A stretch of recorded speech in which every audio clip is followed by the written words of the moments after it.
পোলার রিজিয়নটা একটা স্পিডে ঘুরবে, গ্যাস তো সলিড পাওয়ার একটা সলিড বডি যেমন পুরোটা এক স্পিডে ঘুরবে, এ তো বিভিন্ন রকম ডিফারেন্সিয়াল স্পিড হবে। এবার এই ডিফারেন্সিয়াল স্পিডে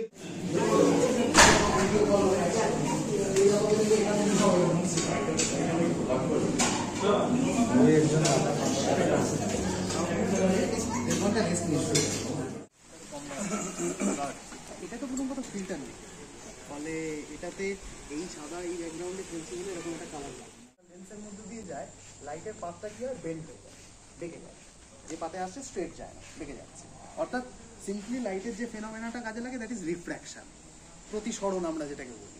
সেই কারণে এই ধরনের টেলিস্কোপ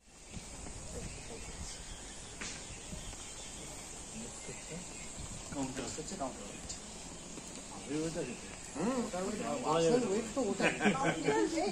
কাউন্টার টেলিস্কোপের ওয়েটটাকে কাউন্টার করার জন্য ইট ক্যান বি লেস, কেননা ওইটা আগে তাহলে ওটা স্কিপ করে বেরিয়ে যাবে না, তারপর মেন স্ক্রুটা টাইট হবে। নিচেরটা, হ্যাঁ নিচেরটা এরকম কোনাকুনি গিয়ে আটকায়, ওই অ্যাঙ্গেলে স্কিপ করবে না। এই কথাগুলো বলছিলাম না, এই আরএ আর ডেকের মেজারমেন্ট আছে। আপনি যদি কোনো একটা স্টারের আরএ আর ডেক লোকেশনটা জানেন, তাহলে এই সার্কেল অনুযায়ী এই যে কাঁটা, আপনি এই কাঁটাটা ওখানে দেবেন, এই কাঁটাটা ওখানে সেটিং সার্কেল বলে।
শক্ত চামড়ার মতন, সেটা ভীষণ ফ্রেজাইল হয়। সেই কারণে এরা অন্যান্য ঝিনুকগুলোর মধ্যে অ্যাজ ইফ ফ্ল্যাট ভাড়া নিয়ে থাকে।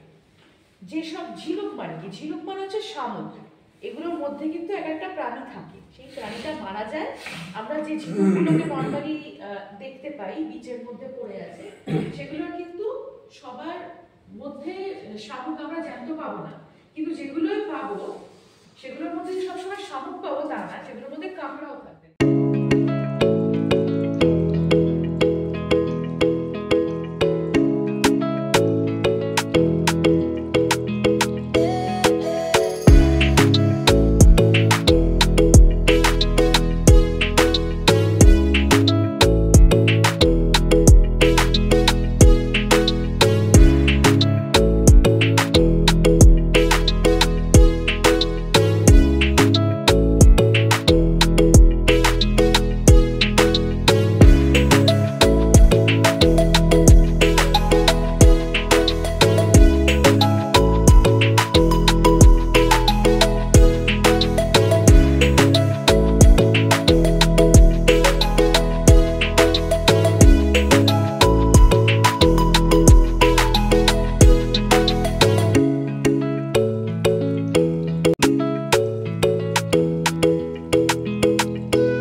বরাবর যে মেজারমেন্টটা কাজ করে সেটা হচ্ছে ডেক বা ডেকেলেশন। ক্যাসিওপিয়া খুঁজে পাচ্ছেন? ক্যাসিওপিয়া খুঁজে পাচ্ছেন? ক্যাসিওপিয়াকে কালকে যখন আকাশে দেখেছিলেন এরকমই ফিগারটা দেখেছিলেন না? এম এর মতন দেখেছিলেন? 10টায় আকাশ দেখছে। কত তারিখ? একই তারিখে 6 ডিসেম্বর। 6 ডিসেম্বর রাত 10টার সময় সে আকাশ দেখছে। আমি সন্ধ্যে 6টার সময় বললাম, এবার সে রাত 10টায় দেখছে। তাহলে এগিয়ে গেছে কত ঘন্টা এগিয়ে গেছে? 2 ঘন্টা এগিয়ে গেছে। তাহলে 8 + 2, তাহলে কত ঘন্টা কোন আওয়ারের সঙ্গে মিলেছিল 6 ডিসেম্বরটা? 1 আওয়ার। তাহলে সেখানে 2 ঘন্টা এগিয়ে গেলে কোন আওয়ারে গিয়ে পৌঁছবে? 3 আওয়ার। এগুলো আমি সকলেই জানি। নিচের কোণাটা উপরে উঠে এসে এই ভাঁজ করছি, এই ভাঁজ করলে পেছন দিক দিয়ে যদি ভাঁজ করি নিচের কোণাটা উপরে উঠে এসছে। এই ডায়ালটার মধ্যে যে ফুটোটা আছে, আর যদি আপনি পকেটের মধ্যে এটাকে ঢোকান, এই দুটো ফুটো ম্যাচ করবে। এই দুটো ফুটোতে ওই তিব্বত লাগিয়ে লাইরা কনস্টেলেশনের ব্রাইটেস্ট স্টার কোথায় লাইরা আছে? কোনটা ব্রাইটেস্ট? ব্রাইটেস্ট কোনটা? এই যে ও বলছে একটা ভীষণ লোক দেখে দিতে আমরা বলবো বেগা দেখেন বেগা কোনটা? ওটা বেগা শিওর? কোনটা বলছো? ওটা ম্যাডাম চেনা যাচ্ছে? বাহ, এই হচ্ছে আগে তাদের এই চারটে অরায়নকে খুঁজে বের করুন। অরায়নকে খুঁজে বের করে দিলে কি হবে? কোনটা? ইয়েস, দেখে নিন ফিগারটা নিয়ে নিন। দেখুন টরাসের ফিগারটা। ইয়েস, এইটা কমন স্টারটা এইখান থেকে আনবে। অ্যানোমিটার চারটে তারা দেখা যাচ্ছে।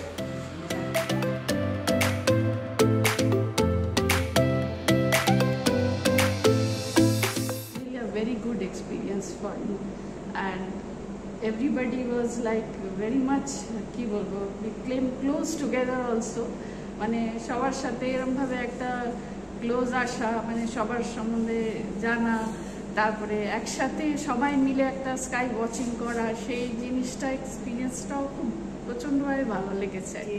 গ্যালিলিও বলেছেন না যে জ্ঞান অর্জন আর জ্ঞান বিতরণ হচ্ছে শ্রেষ্ঠ আনন্দ, সেই জীবনের শ্রেষ্ঠ আনন্দটা আমি পেলাম। এবং এরকম এত ভালো ট্যুর আমি জাস্ট রিটায়ার করেছি, তো এত ভালো, এবং তার আগে অনেক বেরিয়েছি এবং আমি নিজে ক্লাসেও পড়িয়েছি। তো এরকম এত শান্তভাবে এত সুন্দরভাবে পড়ানো আমিও কখনো পড়াতে পারিনি, এটা আমি স্বীকার করছি। এবং এত কুল মেজাজে বেশি শিখেছি এত কম টাইমে। আমার তো বেশ মনে হচ্ছে আমার যা যা জানার ছিল, এতদিন ধরে যেসব কোয়েশ্চেন্সগুলো নিয়ে পন্ডার করতাম সেগুলো বেশ জেনে নিলাম। এবং আমি জানি যে আমি যখন কিছু প্রশ্ন করব একটা জায়গা আছে যারা উত্তর দেবে, এবং আমাকে ঠিক মানে I won't feel uncomfortable asking this silly question, maybe a basic question. So I'm very happy. The choice of the place is good, as has been explained to us why we have done it, and with God's grace we have got a good time also. We have seen the sky. When we have not seen the sky, then also we had very nice brainstorming session বলে। আমি জানি না আমি last কবে একসঙ্গে 5 ঘন্টা কোনো একটা ক্লাস করছি। যেরকম আকাশের জিনিস দেখতে পেয়েছি, সেরকম সমুদ্রের নিচের জিনিসও আমরা একটা অভিজ্ঞতা পেয়েছি, এবং সেটা একটা অনির্বচনীয় অভিজ্ঞতা। যে জিনিসগুলো সমুদ্রের জিনিস, সেগুলো আমি পায়ের নিচে দেখতে পাচ্ছি, এবং কিছু কিছু তার মধ্যে জ্যান্ত অবস্থায় আছে, এবং তার খুঁটিনাটি বুঝতে পারছি, এটাও একটা অন্য ধরনের অভিজ্ঞতা। এই অ্যাস্ট্রো ট্যুরের সঙ্গে একটা অ্যাস্ট্রো মেরিন ট্যুর একসঙ্গে বলাটাই মনে হয় বাঞ্ছনীয়। এরকম হয়তো যে চাঁদিপুরে আসে, ফ্যামিলিরাও আসে, শুধু সমুদ্র দেখলো, ভালো মন্দ খেলে চলে গেল, এটাও হয় একটা আনন্দ। আবার কেউ তো আরো গান নাচও করে। আবার আপনারা যে আনন্দটা দিলেন এটা একদম অন্য রকমের আনন্দ। আমার পিসমনির বয়স 70 বছর, আমি নিজে ওনাকে টেনে এনেছি যে তুমি একটা অন্য রকমের আনন্দ দেখো। পুজোর সময় বোধহয় আপনাদের একটা অ্যাড ছিল অ্যাস্ট্রো ট্যুরে, পুজোর আগে থেকে। তো অ্যাস্ট্রো ট্যুর দেখে আমি জাস্ট আনন্দে লাফিয়ে উঠেছিলাম যে একটা সুযোগ এসছে, ছেলেটাকে আকাশ দেখাবো। দেখেছি, ভেনাস দেখেছি, আউল ক্লাস্টার দেখেছি, ওরিয়ন নেবুলা দেখেছি, স্যাটার্নের আসল রিং আছে, মানে ছবিতে যে ছবিগুলো দেখায় স্যাটার্নের রিং আছে। আমি আসল দেখলাম স্যাটার্নের, এখন মানে এইবার প্রথমবার দেখলাম স্যাটার্নের রিংটা, আসল রিং দেখলাম, ছবিতে দেখা নয়, সেটা আসল গ্রহটা রিংটা দেখলাম। তো এর জন্যে স্যারদেরকে ধন্যবাদ, স্টার ওয়াচার অ্যাসোসিয়েশনকে ধন্যবাদ। তো আমি লেগে থাকতে চাই, চেষ্টা করব যতটা পারা যায় এনগেজ হয়ে যাওয়ার আপনাদের সাথে। একটা স্পেসিফিক টপিকের মধ্যে এই ট্রিপটা নিবদ্ধ ছিল, ইট ওয়াজ ওভারঅল নলেজ এনরিচিং সেশন। এখানে আমি আগে কোনোদিন টেলিস্কোপ হ্যান্ডেলও করিনি, আর আমি এখানে এসে প্রথমবার টেলিস্কোপ দেখছি, নিজের সামনে দেখছি। আর এখানে এসে আমি শিখে নিয়েছি, কারণ এবার বাবা কেনে তো বাড়িতে, তাহলে আমি করবো হ্যান্ডেল, মেনলি আমি করবো, তারপর বাবাও করবে হ্যান্ডেল।